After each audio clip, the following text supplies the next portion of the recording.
네, 한 주간의 정치한 이슈를 다뤄보는 시간입니다. 국회 모안이 시간인데요. 두 분과 함께합니다. 더불어민주당의 김종민 의원 모셨고요. 어서 오세요. 안녕하세요. 미래통합당의 조혜진 의원 모셨습니다. 어서 오십시오. 예, 반갑습니다. 조혜진입니다. 네. 저희가 지난주에 원구성을 둘러싼 여야 간 논란, 공방에 대해서 다뤄봤는데요. 오늘 좀 그 2탄으로 하나만 뽑아서 집중 토론 좀 한번 해봤으면 좋겠습니다. 뭐 이거저거 다 떼고 그냥 핵심 문제로 법사위원장 이 자리잖아요. 누가 가져가느냐. 네. 이것만 한번 딱 뽑아갖고 한번 집중 토론 해봤으면 좋겠는데요. 질문을 이렇게 드려보겠습니다. 두 분께 똑같은 질문이겠는데 먼저 김종민 의원님. 네. 미래통합당이 법사위원장 자리를 양보를 못하는 이유가 뭐라고 보세요? 실질적인 이유가 뭐라고 보세요? 저는 뭐 관행이라고 생각을 합니다. 관행? 예. 관행. 그다음에 또 하나는 이 국회를 보는 시각. 예. 이게 관행적 시각인데요. 예. 이 시각이 좀 과거의 시각에 좀 그 매여 있다는 생각이 드는데 국회가 합의가 잘 안 되니까요. 네. 그럼 합의가 되면 어떤 그 뭐 시민들의 또는 시장의 요구들을 반영을 해서 혁신적인 법안을 만들어서 사회를 변화시켜 나가는 국회 역할인데 뭐 국정의 방향을 제시하고 근데 네. 그런 게 잘 안 되니까 결국은 행정부를 견제하고 행정부를 이렇게 제어하는 역할 그런 역할을 이제 국회에서 해야 된다 이런 강박 같은 게 좀 있어요. 알겠습니다. 일단 거기까지만 듣고 네. 그다음에 조혜진 의원님. 민주당이 왜 법사위원장 자리를 양보를 못한다고 생각하세요?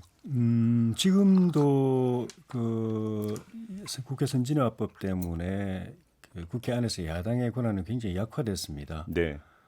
과거 같으면은 수적으로 아무리 야당이 그 열세여도 몸으로 막을 수가 있었습니다.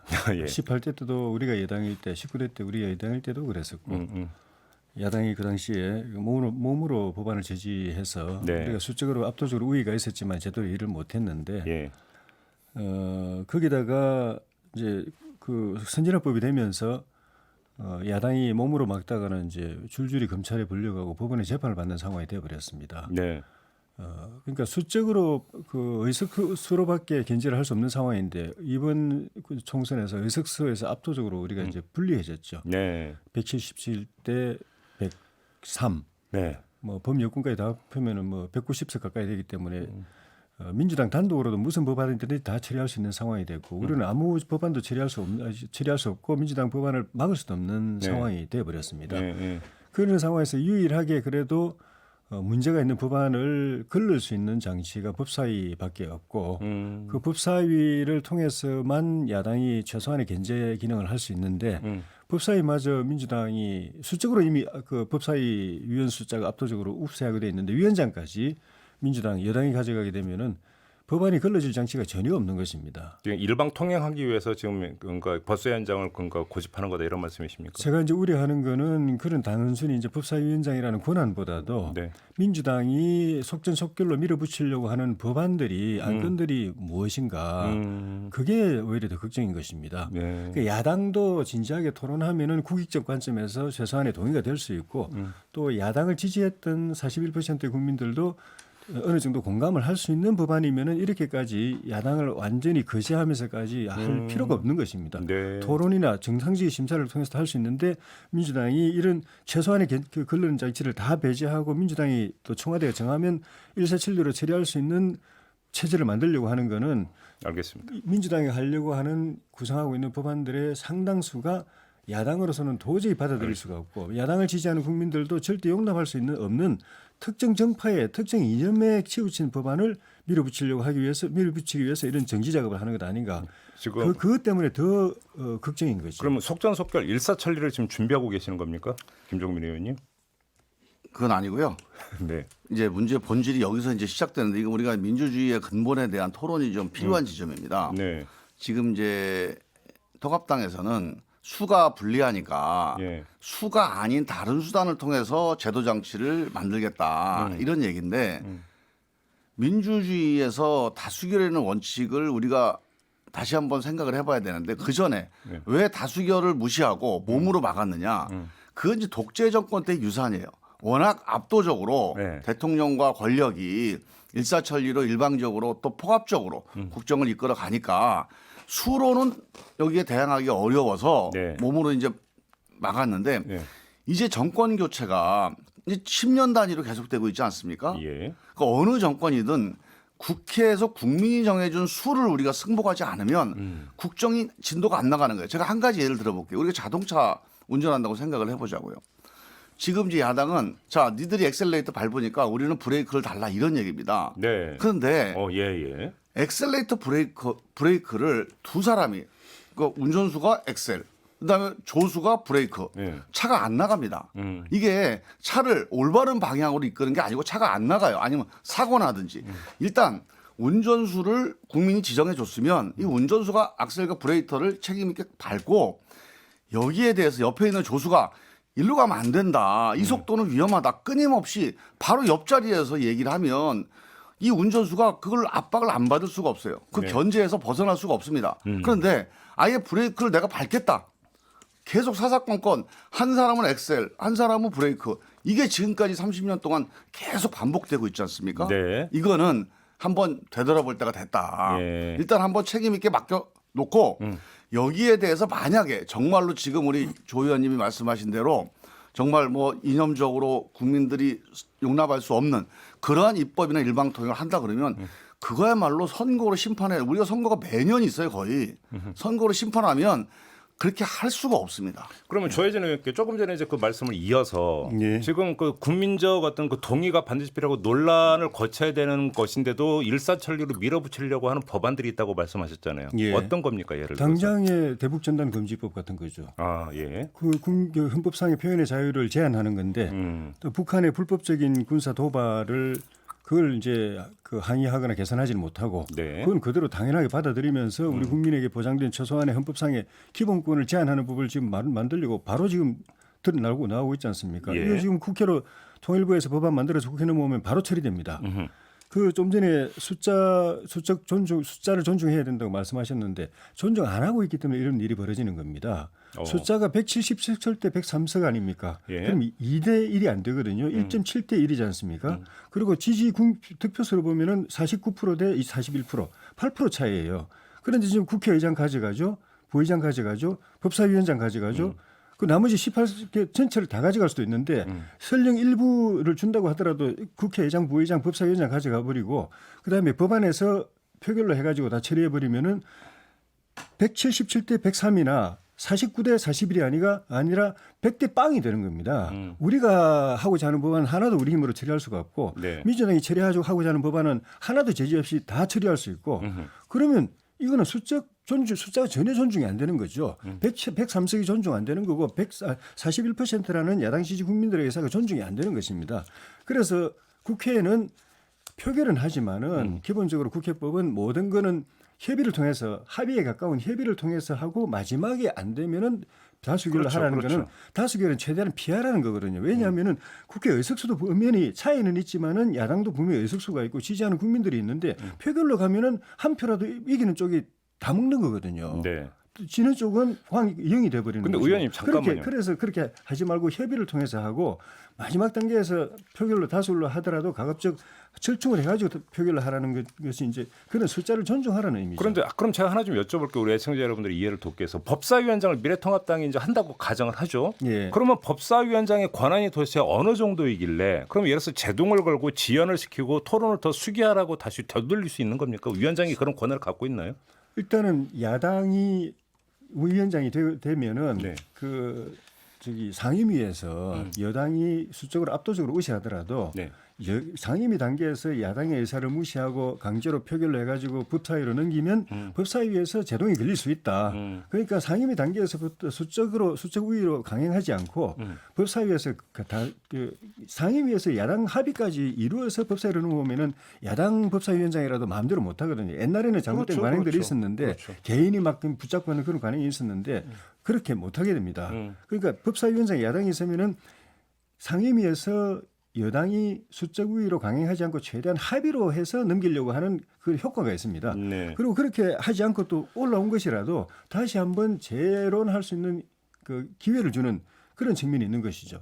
그 측면에서 의미가 있는데 그렇다고 해서 다 붙잡을 수 있는 건 아닙니다. 그러니까요. 다 붙잡을 수 있지도 않고 실제로 만약 법사위원장이 끝까지 야당이 의원이 불합리한 이유로 붙잡으면은 패스트트랙을 해가지고 300일 안에 300일 지나면은 법사위 거치지 않고 본회의 바로 올릴 수가 있습니다.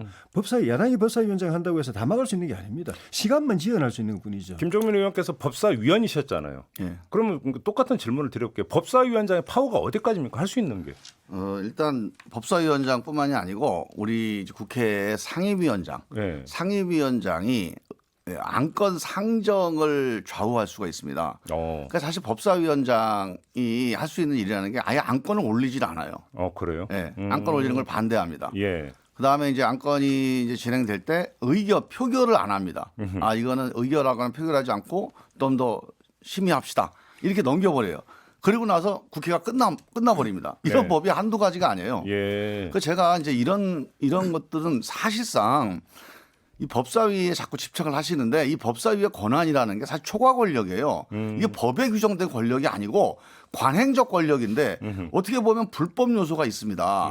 위원회는 기본적으로 위원회의 과반수 의결로 결정을 하게 돼 있는 게 우리 국회법인데 네. 이 과반수 의결을 무력화시키거나 이 과반수 의결을 위해 상황 노릇을 하는 의안 상정권 혹은 회의권 네. 이런 걸 통해서 법사위의 권력을 만들어간 거거든요. 네. 그래서 이거는 이 법사위원장을 갖느냐 안 갖느냐를 떠나서 이 법사위원회의 운영 이 관행 또 이 어떤 제도 이 근본을 한번 손을 봐야 될 이런 필요성이 있습니다. 알겠습니다. 지금 그 두 분의 말씀을 좀 들어봤는데도 사실은 대치점이 확실하고 접점이 생기질 않고 있어요. 그러면 질문을 좀 바꿔보겠습니다. 김종민 의원께 질문 드리겠는데요. 얼마 전에 주호영 원내대표가 그럼 사법위원회하고 법제위를 나눠가지고 그러면 그 사법위에서는 그냥 그 뭐 법원, 검찰 이런 거 이제 소관 상임위 두고 체계 잡고 심사 같은 경우는 법제위, 그러니까 법제 특위가 되는 거죠. 그냥 여기서 하면 되는 거 아니라 안을 냈잖아요. 못 받아들이는 겁니까 그 안은?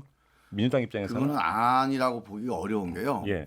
지금 우리 민주당이 주장하는 거는 법사위가 지금 단순한 체계 잡고 심사라고 하는 실무적이고 전문적인 기능을 넘어서서 이른바 제의 기능을 수행하고 있는 거거든요. 네. 어떤 안건을 다시 한번 심의하는 기능을 수행하고 있고 그걸 가지고 법사위원회에서 마음대로 넣고 빼고를 한단 말이에요. 이거를 없애자는 거예요. 네. 그래서 위원장을 누가 갖느냐도 중요하지만 예. 지금 주호영 원내대표께서 말씀하셨듯이 50명을 가지고 법제위원을 따로 만든다는 것은 아예 지금 이 얘기하는 상황 기능을 완전히 제도화하자는 건데 아, 오히려 예. 저희는 이 상황 기능을 관행적으로 하고 있는 것을 없애자고 어떤 그 제도 개선을 하자는 건데 아예 이거를 그냥 법으로 만들어 버리자. 그래서 이거는 조금 핀트가 좀 안 맞는 겁니다. 그럼 이번에 조혜진 의원께 그 민주당에서 내놓은 것이 그러면 그 체계 잡고 심사 같은 경우는 국회의장 직속 기관을 두서 거기서 하고 하면 되는 거 아니냐 안을 냈잖아요. 이건 못 받아들이는 겁니까? 제가 볼 때는 통합당에서는 그건 헌법 위반이죠. 헌법 위반입니까? 입법권은 국회에 있고 국회에 있다는 것은 국회의원들에게 있다는 걸 의미합니다. 네네네. 국회 사무처도 있고 전문위원들도 있지만은 그 사람들은 그 스포트하는 기능을 하는 거지 네. 직접 그걸 손을 못 댑니다. 그거는 이 헌법기관의 고유 권한이기 때문에 네. 국회의장 밑에 국회의원들로 된 자구 심사 기구를 둔다면은 그거는 사실은 뭐 그 이제 옥상옥이 돼버리고 이중의 예. 일을 하는 것이 돼버리는 측면이고 예. 그렇지 않고 외부인들 데려가가지고 자구 심사를 맡긴다면 그거는 국회의원에게 헌법기관에게 부여된 헌법상의 입법권을 제한하는 것이기 때문에 예. 그거는 위헌이라서는 안 된다고 봅니다. 사실관계가 좀 예. 달라요. 예. 지금 이제 조 의원님이 이 헌법 위반이 상당히 새로운 학설이신데 네. 일단 그 법제 그 기능 중에 체계 잡고 심사라고 하는 건 상당히 전문적인 거거든요. 체계 그러니까 법과 법 간에 약간 충돌이 뭐, 있다거나 그렇죠. 충돌이 있을 네, 수 있는 것 작구가 좀 문제가 있다. 되게 전문적인 기능이에요.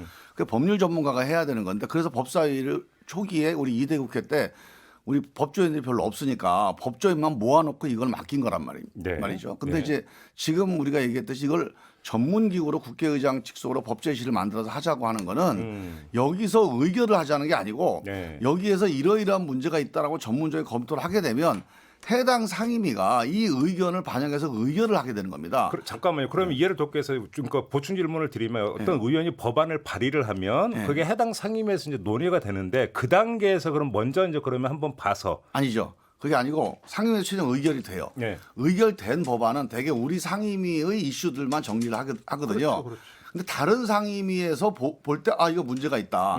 또는 우리 상임위 법안이 아닌 다른 법안 중에 예. 관련된 내용이 있을 수 있지 않겠습니까? 예. 이런 부분들을 보고 그다음에 또 작구라고 하는 거는 최종적으로 한번 마지막 우리 편집할 때 아니 출판할 때 편집 보듯이 한번 봐야 될 필요가 있어요. 네. 이런 기능을 수행을 하는 전문 절차를 두는 겁니다.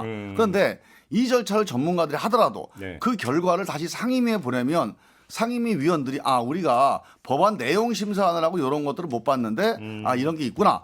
당연히 거기서 의결은 의원들이 하게 됩니다.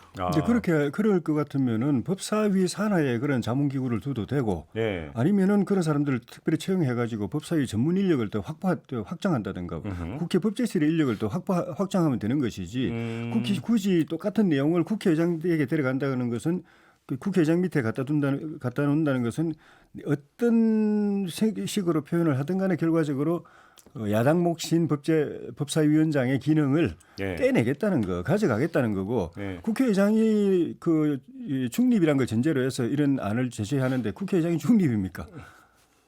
이제 제가 의장 문제 국회의장이 형식상으로는 당직을 이탈하지만은 지난번에 패스트트랙을 통해서 야당이 몸을 던져서 제지하는 그 선거법 야당에게 일방적으로 불리한 선거법하고 공수처법 통과시킬 때 문희상 의장이 수많은 꼼수와 편법을 동원하는데 앞장섰지 않습니까? 그 의장한테 갖다 주면 그게 여당한테 갖다 주는 거지 중립에 갖다 주는 게 아니지 여기서 않습니까? 지금 네. 조 의원님이 약간 그 국회의장이라는 쟁점을 제기하시는데 네. 의장실에 있느냐 없느냐는 중요한 게 아니고요. 여기서 법제실을 만들다면 이 법제실은 전혀 어떤 정치적으로 누구를 편드는 기능을 할 수는 없습니다.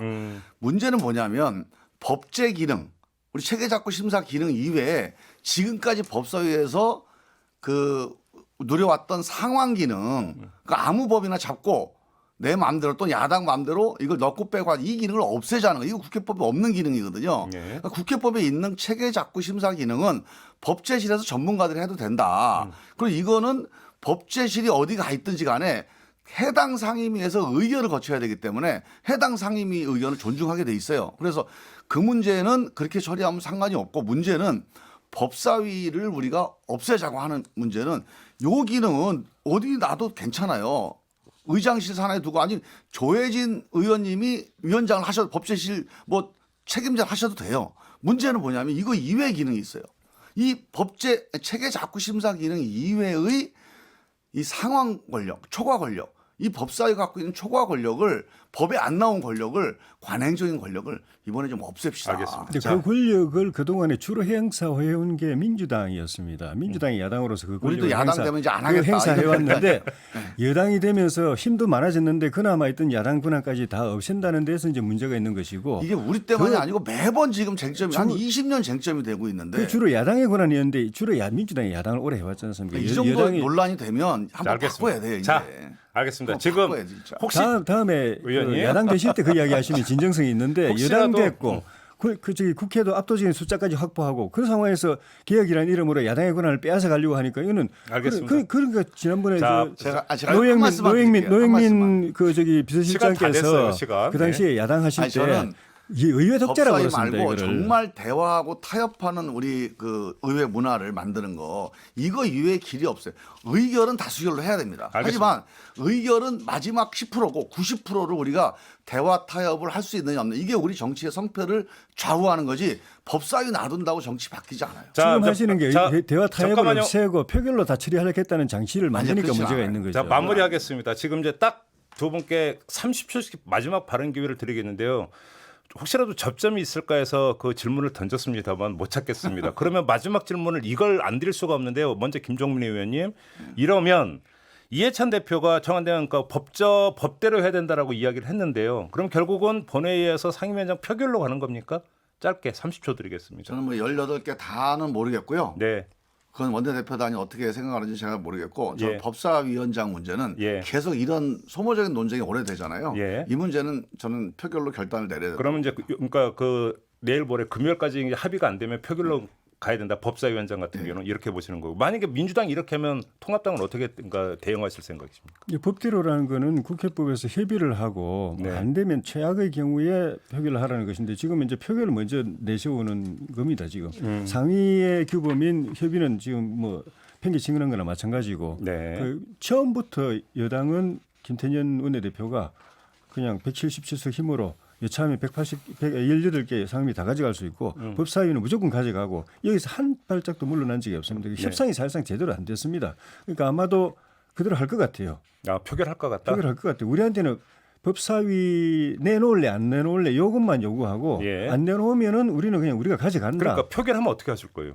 방법이 없죠. 방법 없고. 반대해봐야 표결 통과되는 거니까. 예. 이게 법사위뿐만 아니라 앞으로 모든 안건이 이런 식으로 처리될 겁니다. 여당은 방향 정하고 받을래 안 받을래 안 받으면 우리가 표결로 처리한다. 네. 처리하면 우리가 막을 길 없고. 알겠습니다. 4년의 국회가 앞으로 이런 암울한 국회가 예상이 되는 겁니다. 자, 마무리를 해야 될 것 같은데 약 30초 남았으니까 조혜진 의원께 하나만 더 해주고 마무리할게요. 죄송합니다. 이건 김종민 의원께는 발언 기회 못 드리고 그 초선 의원 10명 모임에서 예. 원구성 협상 빨리 마무리하고 정책 경쟁하자라고 하는 입장 내놨던데 어떻게 받아들이십니까? 그거는 그 원내대표가 상임위에서 보고할 때 여당이 협상을 안 한다 사실상 그냥 방침 정해놓고 야당 받을래 안 받을래 안 받으면 우리가 숫자로 그냥 밀어붙일 거다라고 네.